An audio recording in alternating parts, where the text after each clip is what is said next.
Olá, bem-vindo a essa aula sobre geração de números pseudo-aleatórios e uma pequena parte de cifra de fluxo.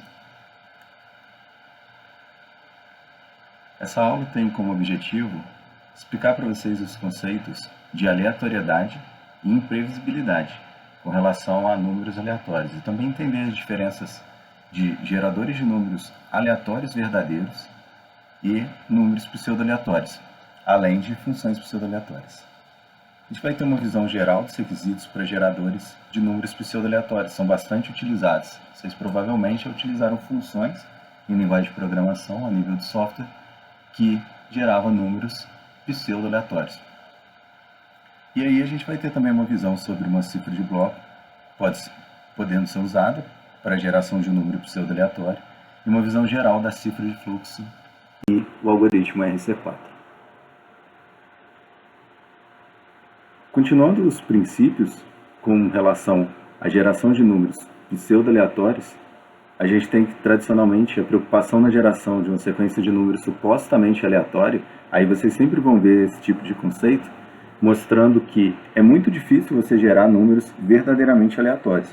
Então, o que normalmente acontece é a geração de números pseudo-aleatórios. Mas vamos continuar então dentro do nosso slide.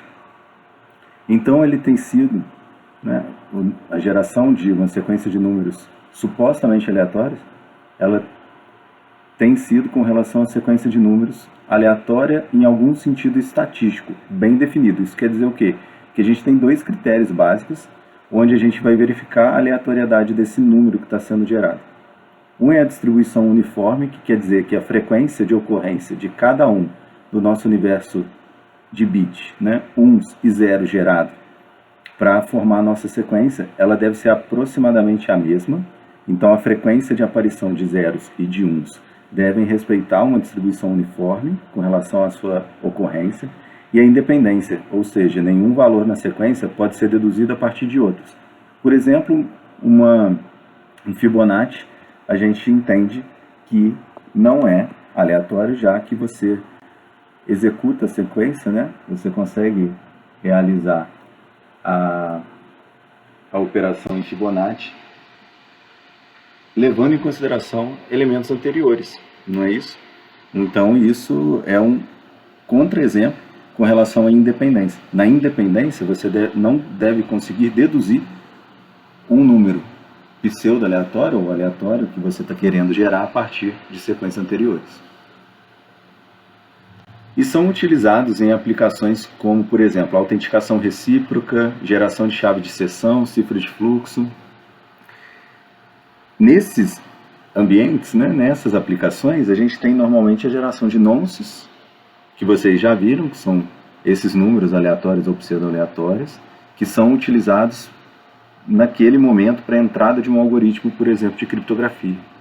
Esses números também são utilizados como chaves para geração de chaves intermediárias em algoritmos e também para geração de chave de seção. Chave de seção, basicamente, é você ter uma chave simétrica compartilhada entre dois elementos ou mais elementos, também pode ser por grupo, mas basicamente você tem essa chave compartilhada entre todos que deve ser gerada com uma certa segurança. Então, normalmente a entrada dele é um nonce ou um número pseudo-aleatório, para gerar uma aleatoriedade em relação à geração de chave que dificulte o atacante a conseguir reproduzir e recuperar. Nesses cenários, a sequência de números, estatisticamente, ela é aleatória, mas a gente espera que sejam imprevisíveis, os membros sucessíveis ou os números sucessíveis a serem gerados, mas isso pode nem sempre acontecer. Mas dentro do nosso ambiente, o pseudo-aleatório pode ser que atenda. Com essas verdadeiras, entre aspas, sequências aleatórias, cada número é estatisticamente independente, então vem aqui a parte da independência, uma característica muito importante. A independência dos outros na sequência e, portanto, os números então serem imprevisíveis.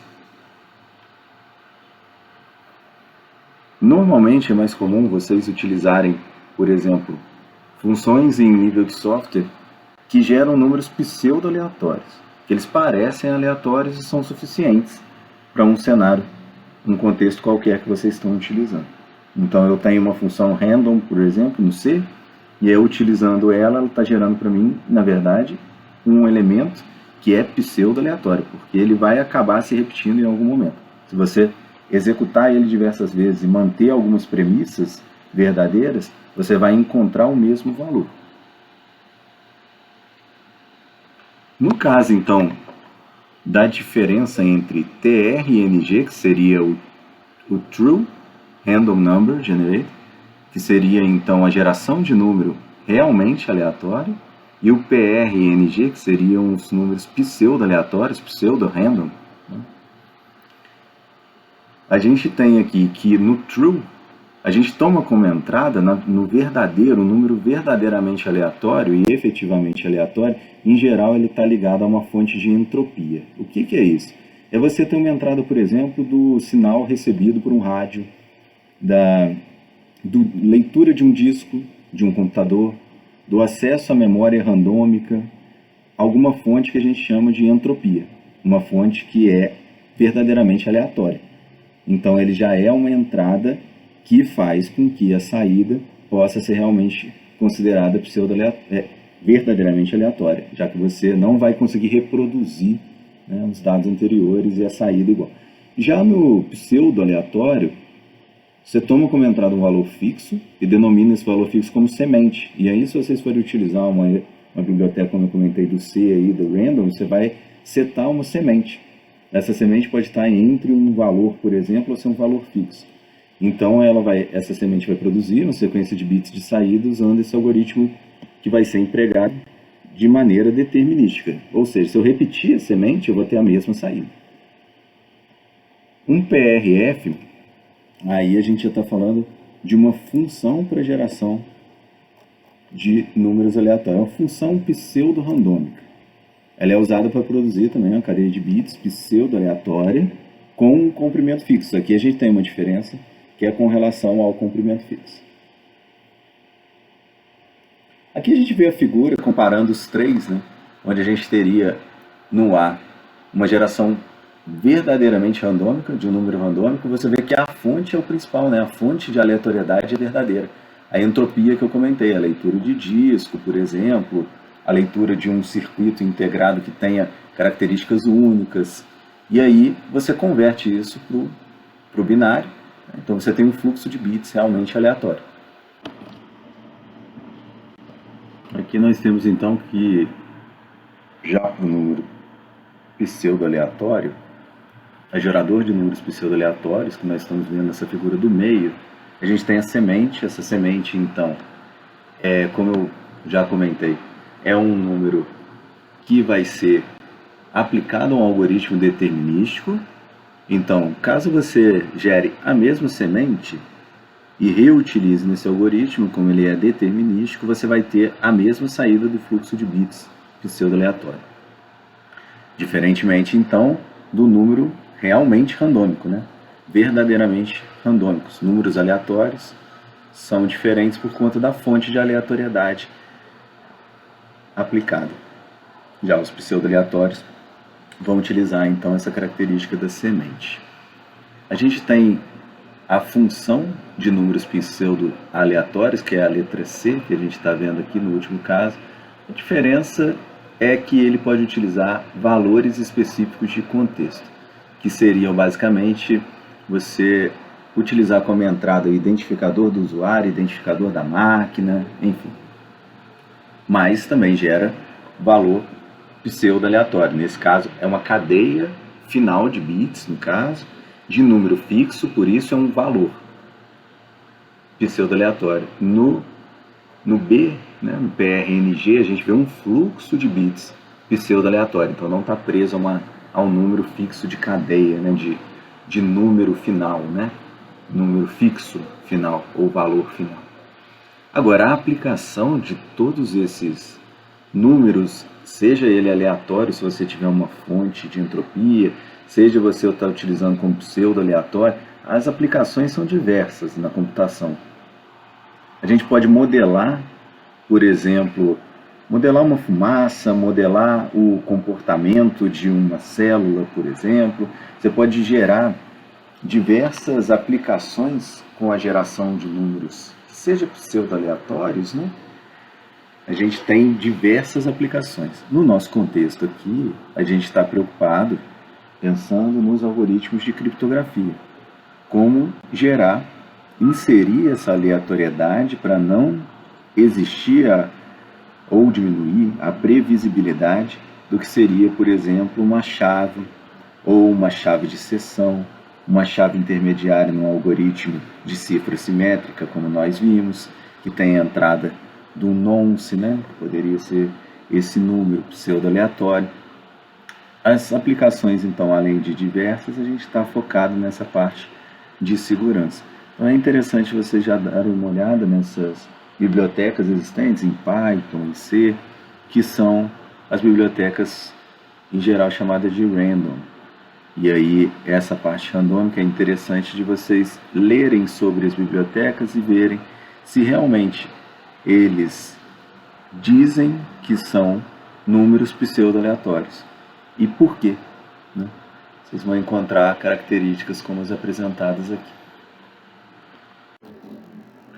Outro tópico bem interessante é esse da padronização dos padrões de NIST, do NIST, né, do Instituto nos Estados Unidos, para verificação, validação de tanto de números pseudo-randômicos como também algoritmos de criptografia.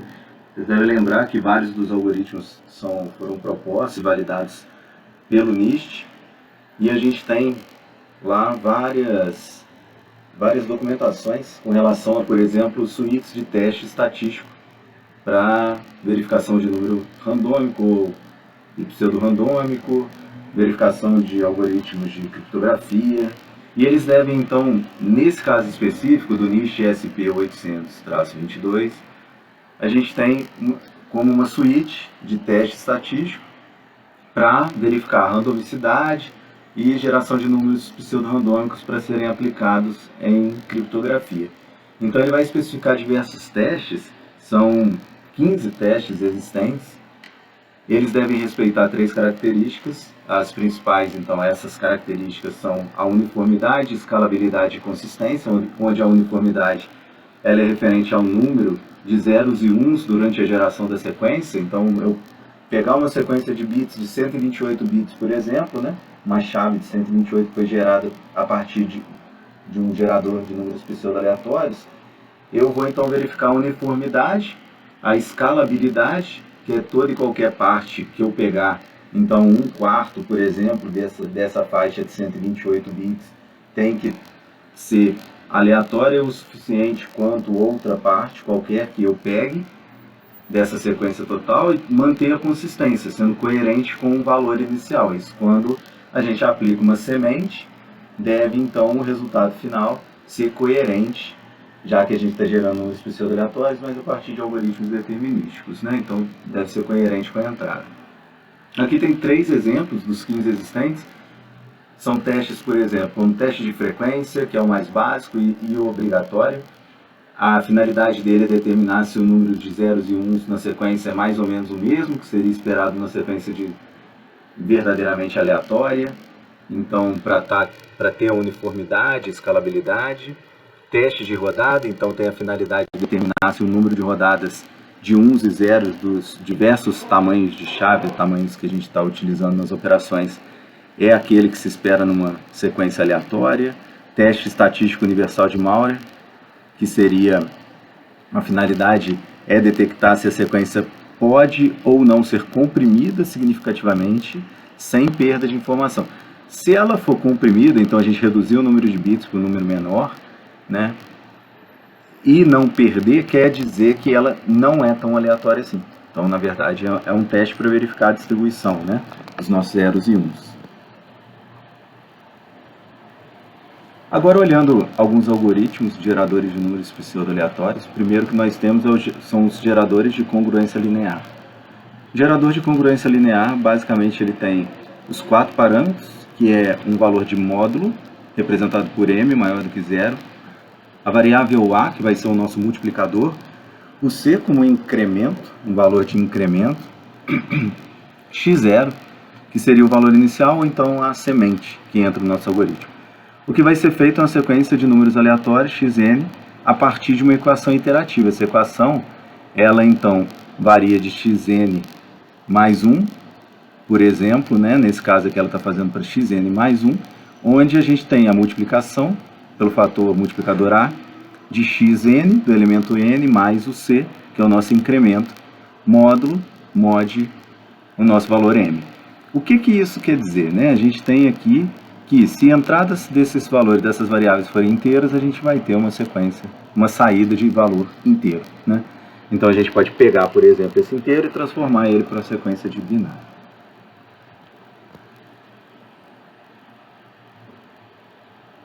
Então é isso que está dizendo aqui, né? Nas nossas variáveis sendo inteiras, a técnica então vai produzir uma sequência de inteiros para cada um deles no intervalo de 0 até módulo, né? Porque com o valor do n.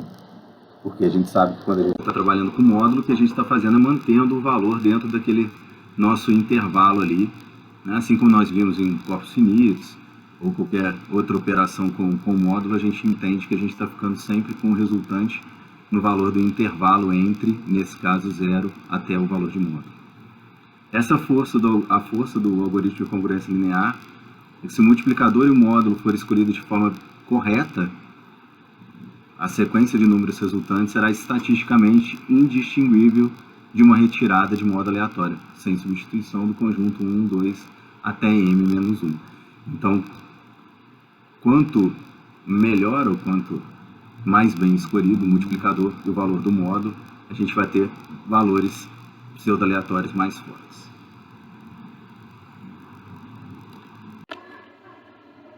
Já o outro modo de geração de números pseudo-aleatórios é o gerador, né?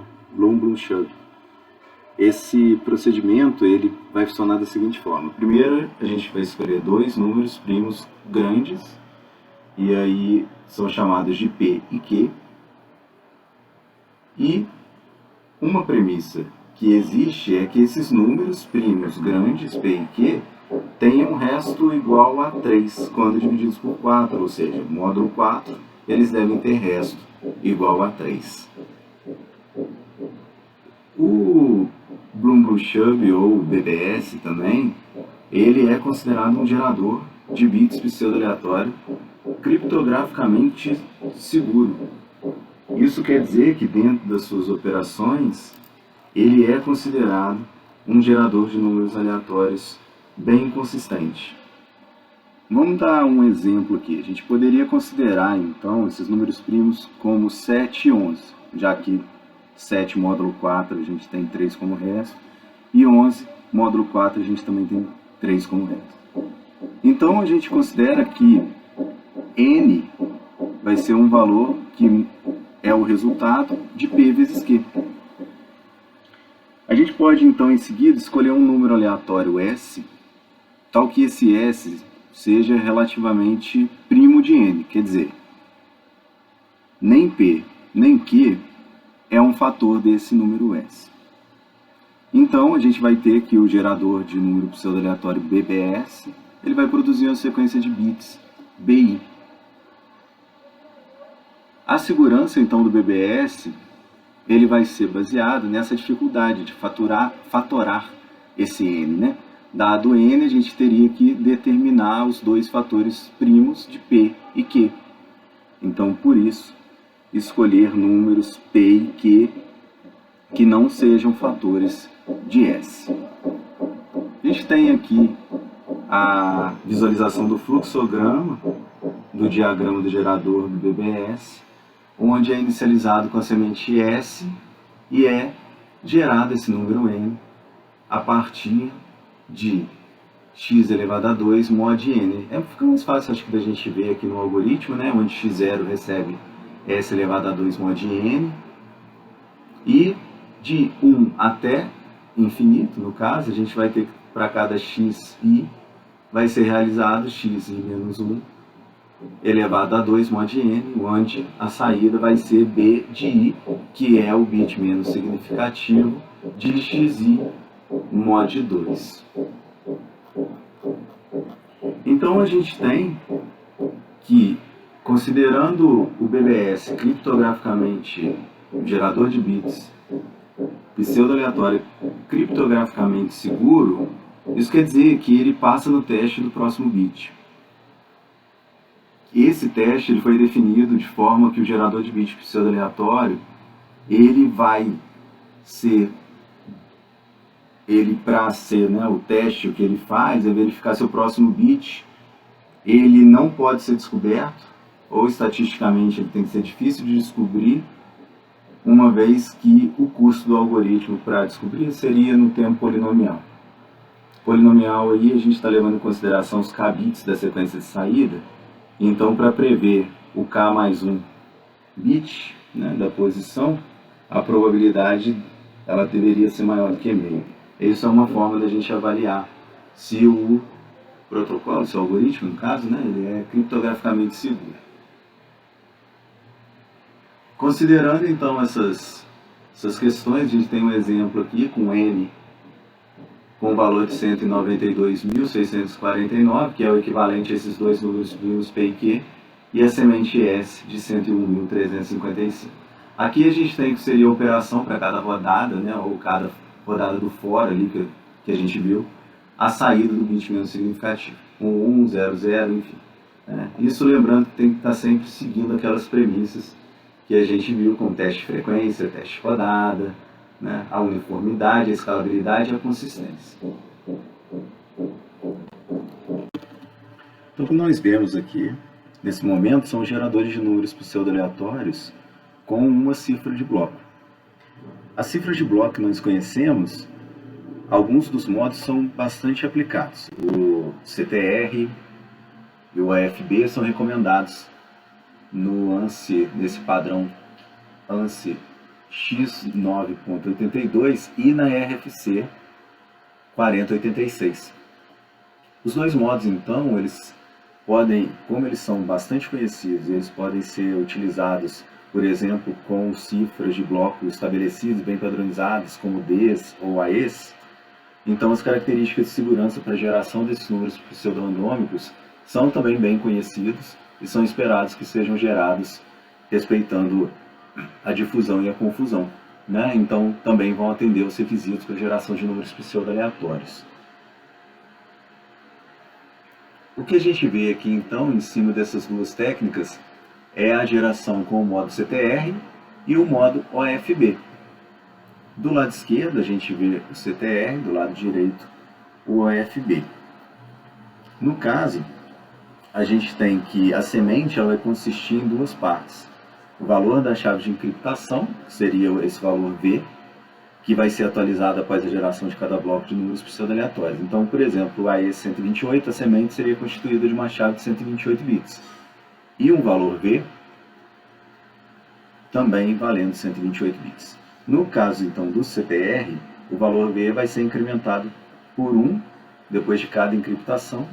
E já no caso do AFB, lembrando lá das cifras de bloco, o valor V ele vai ser atualizado para ser igual ao valor do bloco, no caso do número pseudo-randômico anterior.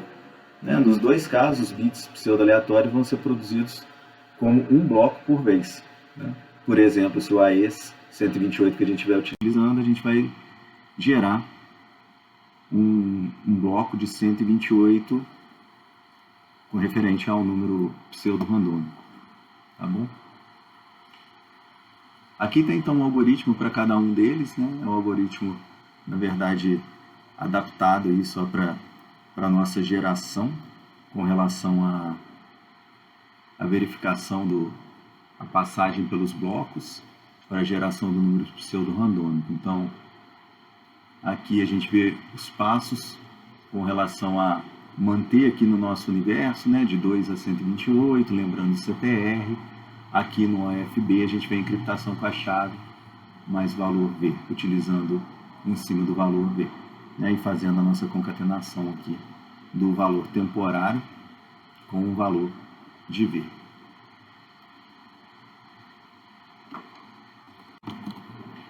Já no ANSI, no padrão X9.17, para geração de números pseudo-aleatórios, a gente está falando de um dos padrões que ou protocolos, né, no caso, esse padrão aí como um dos mais fortes criptograficamente falando. A gente tem a aplicação desse algoritmo, dessa técnica em diversas comunicações, como por exemplo a proteção por chave pública, né, onde a gente tem aqui a PGP para comunicação por e-mail, por exemplo. A gente vai ver isso mais à frente na parte, nos módulos mais à frente. E basicamente o que ele faz é utilizar o Triple DES para encriptação. Então ele tem como entrada duas entradas, ou duas chaves ali no caso, K1 e K2, né? E tem a entrada de DTI e VI, né? As duas entradas, elas são pseudo-aleatórias e controlam o gerador. Uma delas vai representar 64 bits da data e hora atual, que é o nosso DT ali, que é atualizado a cada geração de número. E a outra é um valor de semente, 64 bits, que é o nosso VI, valor inicial, e ela é inicializado por algum valor arbitrário qualquer, atualizado durante o processo da geração do nosso número pseudo-aleatório. A gente vê que ele vai sofrer um choro ali na frente. A nossa saída vai consistir no número pseudo-aleatório também de 64 bits e um valor de semente de 64 bits. Essa é a nossa saída desse algoritmo. Tá? Onde a gente vê EDE aqui, a gente vai realizar lá em cima de K1, K2 para X, né? A gente se refere à sequência de encriptar, decriptar e encriptar do Triple DES, com duas chaves para encriptação de X.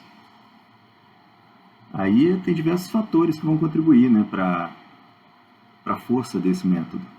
A técnica vai envolver, então, uma chave de 112 bits e 3 encriptações chamadas GDE, né, encriptar, decriptar e encriptar, para um total, então, de 9 encriptações do DES, nesse caso que a gente está aplicando o Triple DES. O esquema, então, ele é controlado por duas entradas independentes, esse valor de data e hora, uma semente produzida no gerador, que é distinta do número pseudo-aleatório criado pelo gerador. Então, a quantidade de material que vai ser, pode ser, né, comprometida por um oponente,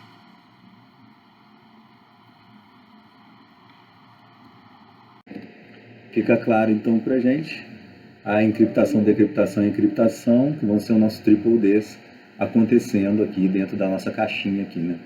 Com essas entradas independentes, com valores distintos, enfim. É o que a gente tem, então, de passagem para a realização dentro desse algoritmo aí, que é considerado um dos mais fortes para a geração de números pseudo-aleatórios. Vamos ver agora, olhando para essa figura aqui, a gente tem as funções desse outro protocolo, esse algoritmo que é chamado de CTR, então é a cifra de bloco CTR, e DRBG. Esse DRBG, ele quer dizer que é um gerador de número randômico digital. Isso por quê? Porque essa implementação, ela é implementada em diversos processadores da Intel. Então, os processadores mais recentes da Intel têm implementações já de cifras de bloco dentro de seu processador. Isso quer dizer que as instruções já são compreendidas lá dentro. Então, a gente tem que o DRBG, vamos chamar assim, DRBG, ele vai utilizar então o CTR, que é aquela cifra de bloco que a gente entende que tem como entrada uma chave K e um valor, né, um contador, que esse contador é o V, que a gente está vendo ali, a gente está vendo na figura aqui, e a cifra que vai ser utilizada para encriptar, ela pode ser o 3DS, né, 3DS, ou o AES. E aí, o Triple DES, ele tem as três chaves, suas três chaves, e o AES ele pode utilizar as chaves de tamanho 128, 192 ou 256 bits. A gente vai ter uma fonte de entropia. Essa fonte de entropia ela é determinada pelo processador, pode ser, por exemplo, o clock que está sendo utilizado ou alguma outra fonte física que o processador possa interpretar. A gente vai ter um tamanho de bloco de saída chamado de outline. Esse bloco de saída também existe o tamanho da chave, que é a key lane, e um tamanho de semente. A nossa semente vai ser a soma desses dois, que seria a soma da nossa saída, outline, mais a keylen. Então, se a gente olhar no nosso livro, a gente tem aqui a definição, né, do tamanho de semente com a soma do outline e do keylen. E também o intervalo de recriação da semente, que é o reseed interval, né? Intervalo de regeração da semente. Aqui tem então uma tabelinha que a gente consegue ver o tamanho da saída do Triple 10, por exemplo, 64 bits, do AE 128, 128, do 192 para 256 também 128, que muda o nosso tamanho de chave para o AES, né? Já no Triple 10 o tamanho de chave é 168, já que a gente está tendo aqui 3 rodadas. E a seedlen é a soma da outline com a keylen. E o reseed, ele vai levar em consideração valores como 2 a 32, né, menor ou igual a isso, menor ou igual a 2 a 48, de maneira fixa aqui para o AES. Então, voltando para os nossos slides, a gente tem a figura que é dividida em duas funções, a função inicializar e atualizar, representada nesse lado A, e o lado B com a função gerar. A função de inicializar, o que a gente vê é que o CTR, a gente lembrando, né, que é a cifra de bloco, vai ter a chave de encriptação K e um valor de contador inicial, que no NIST SP800-90, que é o que determina essa implementação, ele tem também um contador que é chamado aqui de V. A combinação do K e V vai ser a nossa semente. Então, para inicializar a operação, vão ser necessários valores iniciais do K e do V, como a gente está vendo ali, a chave, né, e o V primeira vez, que vai poder ser escolhido de maneira até arbitrária nesse início. Um exemplo da Intel, a gente consegue ver em uma seção mais à frente do nosso capítulo do livro, mas poderia utilizar valor de K igual a 0, V igual a 0. E aí esse seria um parâmetro de operação para o CTR, com a ideia de produzir pelo menos seedlen bits, né? Então, valores, por exemplo, de K, como a gente viu, de 64, no 3D de 128, desculpa, e a gente tem tamanho de seedlen com a saída do Triple D de 68 igual a 232, né, no nosso tamanho de seedlen. E a gente utilizaria um intervalo de menor ou igual a 2 elevado a 32 para atualização dessa semente. A seedlen, ela vai ser fornecida por uma fonte de entropia, como eu já comentei, uma fonte que essa entropia, ela transformaria a nossa entrada como um número randômico, agora não pseudo-randômico, mas um número randômico real, né? Já que a gente tem essa fonte de entropia aqui que vai ser combinada ao nosso processo de iteração para a geração do nosso número aleatório. Então, com essas entradas no modo de encriptação do CTR, ele vai ser então iterado, como a gente está vendo no tracejado, para produzir a sequência de blocos de saída. Ele vai ter V incrementado em 1 após cada encriptação, como a gente está vendo aqui nesse início. E o processo vai continuar até que pelo menos os seedlen bits tenham sido gerados. Os seedlen bits, mais à esquerda da saída, eles vão passar por um XOR, como a gente está vendo, com os seedlen bits de entropia para produzir a nova semente. Então a gente tem esse processo e depois esses bits são separados, são escolhidos para serem empregados junto com a combinação da entropia, né?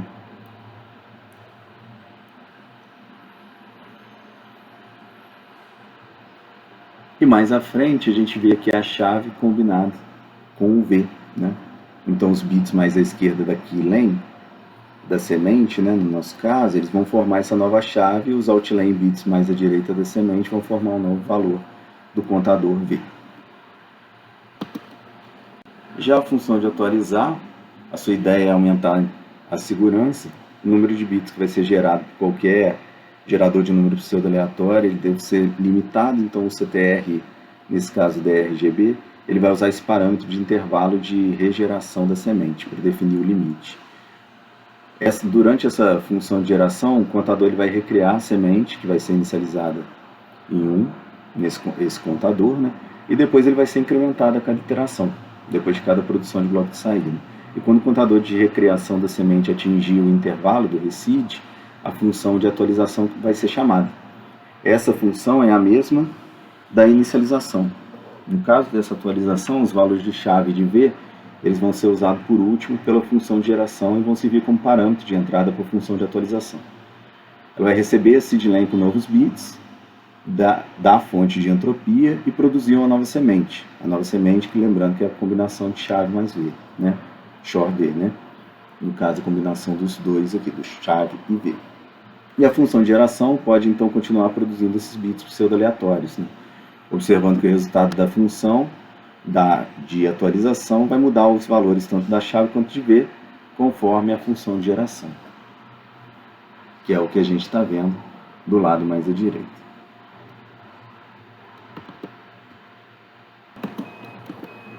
Já para a cifra de fluxo empregada na geração de números pseudo-aleatórios, a gente tem que uma cifra de fluxo, tipicamente, ele vai encriptar 1 byte de texto claro por vez.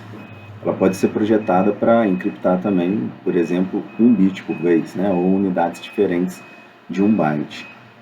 E nessa figura a gente está vendo a estrutura da cifra de fluxo e a gente consegue ver a chave inserida no gerador de bits pseudo-aleatórios que produz um fluxo de números de 8 bits que aparentemente é aleatório. A saída desse gerador vai ser chamada de fluxo de chaves. Ela vai ser combinada 1 byte por vez com fluxo de texto claro usando a operação XOR, que é o que a gente está vendo na figura, fazendo um XOR bit a bit. Então a gente tem até um exemplo no nosso livro que mostra como que seria a operação do XOR em relação ao texto claro e a saída de um fluxo de chaves. E já a decriptação seria o nosso texto cifrado com o fluxo de chaves voltando para o nosso texto claro. Isso mostra uma cifra muito semelhante do que a gente viu já em outro momento com o one-time pad, né? A gente viu no início do nosso curso. A diferença em relação a esse tipo de cifra com o one-time pad é que usa um fluxo de número aleatório genuíno nesse caso, né? Nesse nosso caso. No caso com o one-time pad, enquanto essa cifra de fluxo que a gente está colocando aqui como exemplo, ela usa uma entrada de um número, de um fluxo de números pseudo-aleatório, né? Aqui a gente consegue ver algumas considerações em relação à cifra de fluxo. Então, quando a gente pensar em criar um projeto para geração de números pseudo-aleatórios utilizando cifras de fluxo, a gente tem que a sequência de encriptação deve ter um período grande, o fluxo de chaves deve se aproximar ao máximo possível das propriedades do fluxo de número aleatório verdadeiro. Isso é sempre uma premissa, né, que a gente deve perseguir. E para proteção contra ataques de força bruta, a chave precisa ser suficientemente longa. A gente sabe que quanto maior a chave, mais difícil é para o criptoanalista recuperar essa chave a partir de ataques do tipo força bruta. Agora a gente vê uma cifra de fluxo bastante empregada em vários padrões. A gente tem a aplicação do RC4, né, como ele é chamado, em criptografia, por exemplo, o EP, também no WPA, que são criptografias utilizadas em rede sem fio. O EP é sabido que é frágil, né, a ataques, então vou comentar um pouco sobre isso. O RC4 ele é essa cifra de fluxo que funciona então da maneira que nós vimos anteriormente, né? Como a gente vê aqui nessa cifra de fluxo. E ele foi proposto lá em 87 pelo Ron Rivest para uma empresa chamada RSA Security. E ele possui tamanho de chave variável. E as suas operações são em fluxo orientado a byte. O algoritmo ele faz permutações aleatórias e existem análises logo depois da sua implementação e proposta de utilização de que é provável que o período das cifras seja maior do que 10 elevado a 100, que daria uma boa segurança a essa cifra. E de 8 a 10 operações são realizadas em máquina para cada byte de saída. Então essa cifra pode ser executada, no caso, rapidamente, tanto a nível de hardware, mais rapidamente ainda, mas também pode ser executada a nível de software, o que torna a cifra bem interessante. Aqui a gente vê a figura que mostra a execução do algoritmo, mas a gente tem os passos que mostram para a gente a utilização no nosso livro com a inicialização do S, que é o nosso valor de entrada aqui. Ele vai formar um vetor temporário de T, que é o que a gente está vendo que o tamanho da chave, no caso, pensando aqui numa chave de 256 bytes, o K ele vai ser transferido para T, e caso contrário, para a chave de tamanho K-Lane bits, os primeiros K-Lane elementos é que vão ser copiados de K para T. E depois a gente vai ter essa execução conforme o for vezes aqui, né? As N vezes que a gente está vendo para um tamanho de byte aqui de combinações possíveis. Como eu comentei, foi utilizado no SSL, no SSL para comunicação segura web, e é também utilizado no TLS, que são esses certificados que vocês veem no browser quando utiliza uma conexão segura, né? Aquele cadeadinho que vocês veem no browser de vocês. Então eu comentei aqui do tamanho de chave variável, ele vai ser de 1 a 256 bytes. Então vai ser utilizado para inicializar aquele vetor, o vetor de estado, que é chamado de S, que vai ter 256 bytes. Aí a gente consegue ver o passo a passo do S com relação às suas permutações de todos os números de 8 bits, né? Que são essas combinações que a gente está vendo nesse for. Então vai ser utilizada a cópia da chave com o T para produzir a permutação inicial de S, e aí começar com S0 até S255, para cada SI, trocar o SI por um byte em S, utilizando o esquema para TI. Aqui. Então a gente tem a permutação inicial, mod 256, e a gente vai executando isso for vezes de 0 a 255, a permutação. Vamos voltar para a nossa figura aqui, talvez fique mais simples de acompanhar. Então primeiro a gente faz essa única troca em S, que é o que a gente está vendo logo aqui no início. E aí o único efeito é essa permutação, né? S ainda tendo todos os números possíveis lá de combinação entre 0 a 255. E aí a gente entra depois do estado inicial e a permutação inicial, a gente tem a geração do fluxo em si.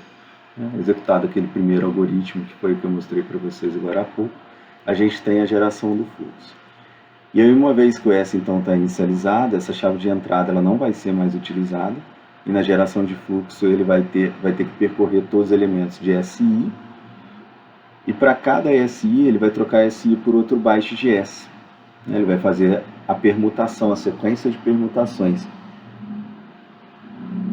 até que S chegue a 255.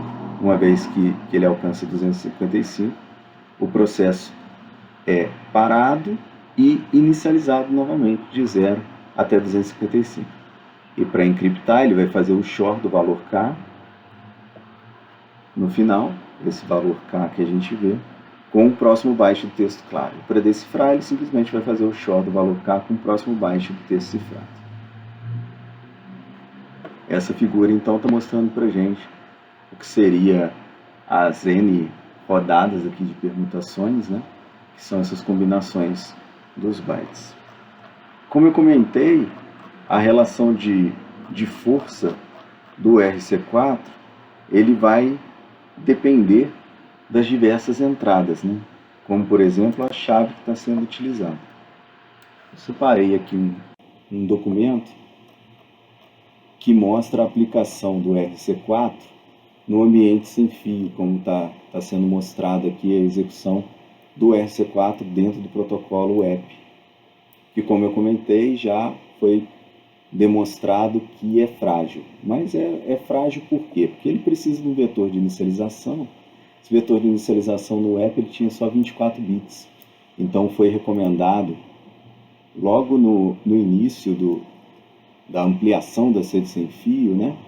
Depois de 2006, por aí, logo já foi recomendado que se desabilitasse o app e utilizasse WPA. WPA2, no caso, que é o que a gente utiliza mais hoje em dia. A gente já tem proposta WPA3, que são funcionamentos completamente distintos. Mas aqui a gente vê o vetor de inicialização, a importância dele, a chave secreta e o texto claro, que vai passar por um texto claro, passa por um algoritmo de verificação de integridade com o CRC, e ele gera um valor verificador da integridade para o CRC. No final ele vai ser combinado com o XOR, junto com a chave secreta, o vetor de inicialização, que vai gerar a nossa semente, e a nossa semente depois então vai ser combinada com o nosso texto claro. Vamos voltar aqui para a visualização do RC4. É interessante só mostrar que existem implementações que são consideradas seguras, por exemplo, em cima do TLS, porque ele gera, por exemplo, um pré-processamento da chave criptografada do vetor de inicialização utilizando funções hash fortes, não MD5, aí no caso hoje em dia SHA-256, por exemplo. Então existem formas de, mesmo o algoritmo tendo sido publicado, né? No caso, ele foi mostrado esse funcionamento, né, em lista de discussão, e aí pôde-se explorar as falhas que ele poderia ter. Como ele é dividido em duas partes, que é esse algoritmo de scheduling, né, da chave, e o gerador pseudo-randômico, de número pseudo-randômico, a gente tem que, o que a gente viu com a utilização do vetor S, a inicialização e as permutações, é o KSA, e a geração do número randômico é importante nessa segunda etapa, que é gerar em si o fluxo de bytes, né? Que vai conter esses números pseudo-aleatórios, vai ser utilizado na função XOR para a geração do fluxo de bytes, em combinação com o texto claro, né? Aqui está a mesma figura que a gente viu no nosso livro. E aí, basicamente, o problema que você tem é, se o vetor de inicialização ele tem um universo muito pequeno, que é como no caso do app, que eu mostrei aqui para vocês, você vai ter um universo pequeno para fazer uma busca do tamanho desse vetor de inicialização. E como ele é muito importante, tanto para o lado remetente quanto destinatário, isso gera uma fragilidade na comunicação, porque você pode conseguir recuperar a chave que está sendo utilizada para criptografia. Uma das coisas que foi percebida pelos atacantes foi a relação dos bytes, então, dentro da chave do RC4. Então, em 2004, já tinha uma publicação de um ataque teórico com 16 correlações entre os primeiros bytes da chave RC4 e dos 2 primeiros bytes de fluxo do pseudo-aleatório. Então, já que é super importante a gente ter essa combinação dos dois, isso faz com que o algoritmo vá se tornando frágil. Então, é aquela questão de correlação que a gente viu, por exemplo, em cifras de Vigenère, né, e outros algoritmos anteriores. Mas é interessante a gente entender o RC4, principalmente pela sua aplicação em diversos ambientes e ter sido muito utilizado em criptografia sem fio como app. Por fim, a gente vê os geradores de números aleatórios verdadeiros. Aí, lembrando que antes a gente via só algum comentário sobre fonte de entropia, e aí o que a gente estava sempre gerando eram números pseudo-aleatórios, e agora o que a gente está vendo são comentários em relação a geradores de número aleatório verdadeiro. A fonte tem que ser não determinística para produzir a aleatoriedade de saída. A gente tem uma tabela mais à frente que mostra a comparação entre pseudo-aleatórios e aleatórios verdadeiros. Na eficiência, o pseudo-aleatório é muito eficiente e o número real, geralmente, ineficiente. Determinístico, pseudo-aleatório, mas no real não determinístico. A gente não vai conseguir descobrir a periodicidade pseudo-aleatório é periódico e o real não periódico, né? Aperiódico. Os números pseudo-aleatórios, eles são eficientes, como está sendo mostrado aqui na nossa tabela, o que significa que ele pode produzir os números num curto período de tempo. Então a gente está olhando a eficiência com relação ao tempo, né? Ele é determinístico, como a gente sabe, determina a sequência de números que pode ser reproduzida, então, repetindo a nossa semente, a gente vai ter a mesma saída, e em algum momento o ponto de partida sendo conhecido, né? Com a semente, por exemplo, a gente conhece pelo algoritmo determinístico a sua saída. Agora, um número real, obviamente, ele vai ser muito difícil de ser criptoanalisado, né? O algoritmo que utiliza esse número, ele vai se tornar muito mais forte, né? A gente tem aqui, então, um chip do processador Intel que tem números, gerador de números aleatórios. Esse gerador de números aleatórios ele é baseado em hardware, então ele vai ter uma fonte de entropia. Então vem aqui mais uma vez o conceito de entropia do hardware, que vai gerar números aleatórios que vão ser não determinísticos, que equivalem a 512 bits. Então eu estou falando aqui, por exemplo, de circuitos integrados, por exemplo, que vão gerar fontes, é uma fonte não determinística, e pode ser leitura de disco também, alguma fonte que a forma de você teclar, a forma de você deslocar o seu mouse numa tela e tal. Isso vai formar uma sequência de 512 bits. A gente vai ter um condicionador depois, que vai ser baseado em AES com CMEC no hardware e vai gerar sementes aleatórias, que também são não determinísticas, com 256 bits. E aí a gente tem uma saída baseada em um número pseudo-aleatório, utilizando a AES com CTR em hardware, utilizando aquele nosso padrão que a gente viu, o SP800-90. Isso gera uma saída de 128 bits, e aí a gente tem, dentro do chip do processador, dentro de cada núcleo, instruções que vão executar, que vão utilizar esse número aleatório para alguma função, por exemplo, a implementação de números verdadeiramente randômicos. Já nessa figura a gente só vê com mais detalhes, né, o que seria a entrada, como eu comentei com vocês, a fonte de entropia do hardware, por exemplo, os circuitos, realizando aqui inversões nos circuitos, conforme os transistores vão passando aqui, a gente tem um clock de entrada e isso está sendo gerado aqui uma alternação, invertendo o valor dos bits. Isso é a nossa fonte de entropia de hardware. Ele vai gerar lá os 128 bits de entrada, e aí dentro do condicionador baseado no AES com CMEC, ele pode fazer, então, por exemplo, a entrada de cada 128 como uma cifra aqui que a gente tem uma continuidade, né? Aquelas cifras que nós vimos anteriormente, né, nessa aula. A gente vê a sequência onde uma entrada é a outra, a saída de uma fase, de uma etapa, é a entrada para a próxima, como nós vimos nas cifras de bloco.